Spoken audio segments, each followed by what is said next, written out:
आइए जानते हैं आज के प्रमुख अंतर्राष्ट्रीय खबरों को। पहले एक नजर हेडलाइंस पर। लोकसभा में वित्त मंत्री पेश करेंगी इनकम टैक्स बिल। आज मिलेंगे ट्रंप और मोदी, व्हाइट हाउस में होगी बात। 3 टावर, 12 मंजिल अस्पताल, लाइब्रेरी, कैंटीन, 150 करोड़ से तैयार आरएसएस का नया दफ्तर। टेबल मिरर, टोकरा आर्ट वर्क, पीएम मोदी ने फ्रांस के राष्ट्रपति और फर्स्ट लेडी को दिए गिफ्ट। उद्धव ठाकरे की शिवसेना को शरद पवार ने दिया जोर का झटका। ट्रंप का पुतिन से फोन पर बात करने का दाव, क्या आप थमेगी यूक्रेन की जंग। गाजा सीज फायर पर लटकती तलवार, ट्रंप, नेतन्याहू या हमास, किसकी गलती। दूसरी पारी में भी फिल्म का नहीं थम रहा क्रेज, हक डे का मिला फायदा। देवा और इमरजेंसी से आगे निकली छावा, विकी कौशल की फिल्म ने एडवांस बुकिंग में मारी बाजी। और विराट कोहली ने रचा इतिहास, तोड़ा तेंदुलकर का महारिकॉर्ड। बजट के बाद जिस इनकम टैक्स बिल का इंतजार किया जा रहा है उसे सरकार की तरफ से गुरुवार को लोकसभा में पेश किया जाएगा। आयकर कानून में बदलाव के लिए विधेयक को लोकसभा में पेश करने के लिए लिस्टेड किया गया है। एक दिन पहले बुधवार को लोकसभा सचिवालय की तरफ से प्रसारित एजेंडे के अनुसार वित्त मंत्री निर्मला सीतारमण ने आयकर विधेयक 2025 पेश किया। बिल को लेकर लंबे समय से इंतजार किया जा रहा है। इस विधेयक में कर निर्धारण और पिछले वर्ष जैसी शब्दावली की जगह टैक्स ईयर शब्द का प्रयोग किया जाएगा। इस तरह के बात भाषा को आसान बनाने के लिए किए जा रहा है। इसके अलावा इसमें प्रावधान और स्पष्टीकरण भी हटा दिए जाएंगे। नए विधेयक में 536 धाराएं, 23 अध्याय और 16 अनुसूचियां हैं। 622 पेज वाले नए आयकर कानून में कोई नया टैक्स लगाने की बात नहीं की गई है। यह विधेयक मौजूदा आयकर अधिनियम 1961 की भाषा को आसान बनाने के लिए है। 6 दशक पुराने मौजूदा आयकर कानून के तहत 998 धाराएं और 14 अनुसूचियां हैं। जब यह अधिनियम पेश किया गया था उस समय इसमें 880 पेज थे। नए विधेयक आयकर अधिनियम 1961 की जगह लेगा। प्रधानमंत्री नरेंद्र मोदी अमेरिका के 2 दिवसीय दौरे पर पहुंच गए हैं। वह गुरुवार तड़के वॉशिंगटन पहुंचे, जहां भारतीय समुदाय के लोगों ने उनका जोरदार स्वागत किया। आज रात पीएम मोदी की ट्रंप के साथ व्हाइट हाउस में मुलाकात होगी। दोनों एक साथ डिनर भी करेंगे। पीएम मोदी अमेरिकी राष्ट्रपति के गेस्ट हाउस ब्लेयर हाउस में ठहरे हुए हैं। व्हाइट हाउस में दोनों नेताओं की द्विपक्षीय वार्ता होगी। इस बैठक में दोनों नेता ट्रेड, निवेश, एनर्जी, डिफेंस और इमिग्रेशन पर चर्चा करेंगे। पीएम मोदी के एलिगेशन की कुल 6 बैठकें होंगी। पीएम मोदी का अमेरिकी दौरा ऐसे समय पर हो रहा है जब अमेरिका में कड़ाके की ठंड पड़ रही है, लेकिन बर्फबारी के बावजूद पीएम मोदी के दौरे को लेकर भारतीय समुदाय के लोगों का उत्साह बना हुआ है। वॉशिंगटन पहुंचने पर पीएम मोदी ने कहा कि कड़ाके की ठंड में गर्मजोशी भरा स्वागत। ठंड के मौसम के बावजूद वॉशिंगटन डीसी के भारतीय समुदाय ने मेरा विशेष स्वागत किया। मैं उनके प्रति आभारी हूँ। आरएसएस के मुताबिक केशव कुंज 4 एकड़ में फैला हुआ है और इसे बनाने में कुल 150 करोड़ रुपए खर्च हुए। यह भारतीय जनता पार्टी के दीनदयाल उपाध्याय मार्ग पर मौजूदा हेडक्वार्टर से भी बड़ा है।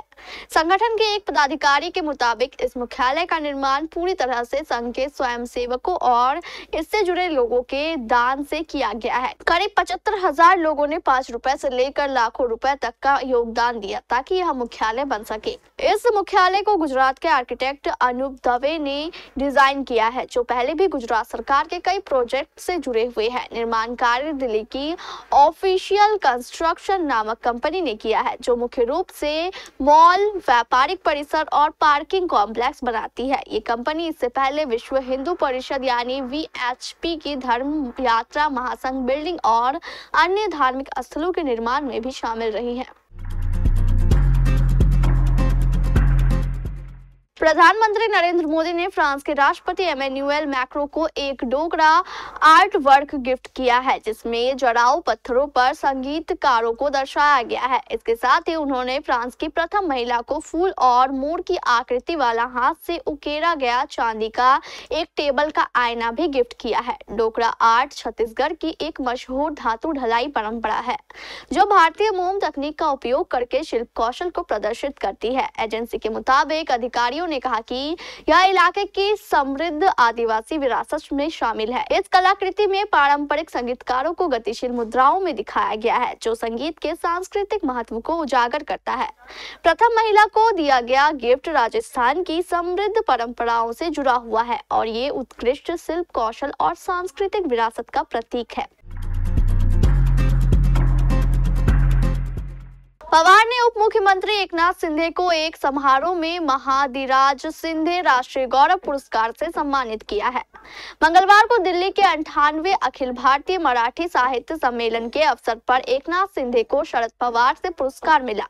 अपने संबोधन में एकनाथ शिंदे ने बताया कि उनके शरद पवार के साथ अच्छे संबंध है। ये पुरस्कार सरहद नाम की संस्था देती है। हर साल किसी एक विशिष्ट व्यक्ति को महाधिराज शिंदे राष्ट्रीय गौरव पुरस्कार दिया जाता है। इस बार एकनाथ शिंदे को पुरस्कार मिला। दिल्ली के महाराष्ट्र सदन में आयोजित समारोह में ज्योतिरादित्य सिंधिया भी मौजूद थे। इस दौरान एकनाथ शिंदे ने शरद पवार की और शरद पवार ने एकनाथ शिंदे की जमकर तारीफ की। अब शरद पवार के हाथों में शिंदे को मिले सम्मान के बाद वाद विवाद शुरू हो गया है। शिवसेना उबाठा इस पर गर्म हो गई है। अक्सर शरद पवार की तारीफ करने वाले शिवसेना उबाठा के राज्यसभा सांसद संजय राउत ने शरद पवार को ही आज निशाने पर ले लिया। अपनी नाराजगी व्यक्त करते हुए वरिष्ठ नेता संजय राउत ने कहा कि उन्हें उम्मीद नहीं थी कि शरद पवार उस समारोह में भाग लेंगे और एकनाथ शिंदे को पुरस्कार देंगे। अमेरिकी राष्ट्रपति डोनाल्ड ट्रंप ने कहा कि उन्होंने बुधवार को रूस के राष्ट्रपति व्लादिमीर पुतिन से फोन पर बात की है। उन्होंने कहा कि यह बातचीत बहुत लंबी और बहुत सकारात्मक रही। उन्होंने कहा कि दोनों के बीच यूक्रेन युद्ध को तुरंत समाप्त करने के लिए वार्ताएं शुरू करने पर सहमति बन गई है। ट्रंप ने कहा कि वह यूक्रेन के राष्ट्रपति व्लादिमीर जेलेंस्की को इस बारे में जानकारी देकर शुरुआत करना चाहेंगे। ट्रंप और क्रेमलिन के प्रवक्ता दिमित्री पेस्कोव दोनों ने कहा कि दोनों राष्ट्रपति कॉल के दौरान एक दूसरे के देशों का दौरा करने पर भी सहमत हो गए हैं। हालांकि एक फोन कॉल से यूक्रेन में युद्ध जादुई तरीके से समाप्त नहीं हो जाएगा, लेकिन इससे बातचीत शुरू हो सकती है। बातचीत कब और कैसे होगी ये अभी साफ नहीं है। हालांकि बुधवार शाम को व्हाइट हाउस में पत्रकारों से बात करते हुए ट्रंप ने कहा, हम सऊदी अरब में मिलेंगे। जो भी हो, राष्ट्रपति व्लादिमीर पुतिन ने टेलीफोन पर हुई इस बातचीत से ही एक कूटनीतिक जीत हासिल कर ली है। इजराइल और हमास के बीच हुए सीजफायर समझौते के प्रभावी होने के 3 सप्ताह से भी कम वक्त के बाद वह कमजोर दिखाई पड़ रहा है। युद्ध विराम समझौते के तहत दोनों पक्ष पहले ही 5 बार इजरायली बंधकों और फिलिस्तीनी कैदियों की अदला बदली कर चुके हैं, लेकिन हाल के दिनों में समझौते के इम्प्लीमेंटेशन को लेकर आरोप प्रत्यारोप खेल शुरू हो गया है। अमेरिकी राष्ट्रपति डोनाल्ड ट्रंप के जरिए अपने सहयोगी इजराइल का जबरदस्त समर्थन करने से सीजफायर पर काफी असर पड़ा है, खास तौर पर गाजा पट्टी पर कब्जा करने और वहां के फिलिस्तीनी निवासियों को वहां से हटाने वाले प्रस्ताव का उनका काफी विरोध हुआ है। युद्ध विराम अभी अपने पहले चरण में है। अगले चरण को अभी अंतिम रूप नहीं दिया गया है। पिछले कुछ दिनों से हमास ने इजराइल पर समझौते का सम्मान न करने का आरोप लगाया और कहा कि गाजा में आने वाली सहायता की मात्रा प्रकार अपर्याप्त है। साल 2016 में रिलीज हुई फिल्म सनम तेरी कसम एक बार फिर सुर्खियों में है। 7 फरवरी को हर्षवर्धन राणे और मावरा होकेन की फिल्म को री-रिलीज किया गया। भले ही 2016 में फ्लॉप हो गई थी ये फिल्म, लेकिन बीते कुछ सालों में ये युवाओं के बीच बेहद लोकप्रिय हो गई। इसे दोबारा बड़े पर्दे पर दिखाया गया तो इसे न सिर्फ पुराने फैंस बल्कि नई पीढ़ी के दर्शक भी काफी पसंद कर रहे हैं। री रिलीज के बाद फिल्म ने उम्मीद से बेहतर प्रदर्शन किया। फिल्म ने भारत में 5वें दिन 20 करोड़ रुपए से ज्यादा का कलेक्शन कर लिया। हालांकि छठे दिन फिल्म की कमाई में थोड़ी गिरावट देखी गई। पिंक विला की एक रिपोर्ट के अनुसार फिल्म ने छठे दिन करीब 2.60 से 2.7 1.75 करोड़ रुपए का कलेक्शन किया है, जबकि अब तक 23 करोड़ रुपए से ज्यादा का बिजनेस कर लिया है। फिल्म में राधिका राव और विनय सप्रू की ओर से निर्देशित फिल्म लव यापा और बैड येस रवि कुमार से बेहतर प्रदर्शन बॉक्स ऑफिस पर कर रही है। विक्की कौशल की बहुप्रतीक्षित फिल्म छावा 14 फरवरी को सिनेमाघरों में रिलीज हो रही है। फिल्म को लेकर काफी बज़ है। विवादों में घिरने और रिलीज डेट टलने के बाद अब फिल्म पूरी तरह थिएटर्स में आने के लिए तैयार है। इसके रिलीज को अब मात्र एक दिन बचे हुए हैं। फिल्म में विक्की कौशल के साथ रश्मिका मंदाना लीड रोल में है। अक्षय खन्ना फिल्म में लीड विलेन की भूमिका निभा रहा है। वैलेंटाइन डे पर सिनेमाघरों में आने वाली इस फिल्म को अभी से दर्शकों का प्यार मिलने लगा है। रिलीज से पहले ही ऐसा लग रहा है कि फिल्म अच्छी कमाई कर सकती है। मैडॉक फिल्म्स द्वारा समर्थित ऐतिहासिक एक्शन फिल्म सैकनिल के अनुसार अच्छी शुरुआत करने के लिए तैयार है। इंडिया के खिलाफ तीसरे वनडे मैच में विराट कोहली ने इतिहास रच दिया। कोहली एशिया में इंटरनेशनल क्रिकेट में सबसे तेज 16,000 रन बनाने वाले बल्लेबाज बन गए हैं।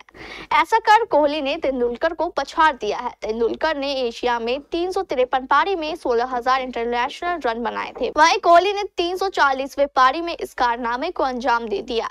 इसके अलावा किंग कोहली एशिया में सबसे ज्यादा रन बनाने वाले चौथे बल्लेबाज बन गए। बता दें कि कोहली काफी समय से फॉर्म में नहीं थे, लेकिन तीसरे वनडे में किंग कोहली ने शानदार अंदाज में बल्लेबाजी करते हुए वनडे में 73वां अर्धशतक ठोकने में कामयाबी पा ली। हालांकि 52 रन बनाकर कोहली आदिल सईद की गेंद पर विकेटकीपर के द्वारा लपके गए।